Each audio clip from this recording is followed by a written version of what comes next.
Меѓународната организација за заштита на животните заедно со организацијата Анималија од Охрид во апел упатен до македонската влада бараат да се затвори зоолошката градина во Битола.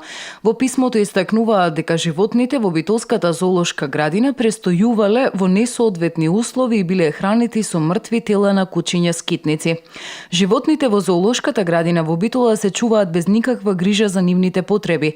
Бараме да се преземат строги мерки против одговорните лица. Овој објект мора да се затвори што е можно поскоро, а животните да се преселат во соодветно живеалиште. Чувањето на овие животни во мали бетонски кафези представува нивна сурова злоупотреба.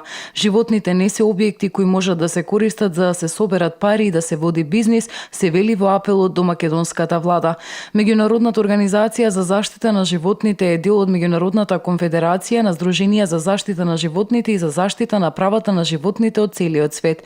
По овој напис по интернет порталите, Мега телевизија го контактираше директорот на Битолската зоолошка Ѓоко Дамевски, кој ги демантира овие обвинувања дека животните не се чуваат во соодветни услови и дека истите се хранат со мртви кучиња скитници.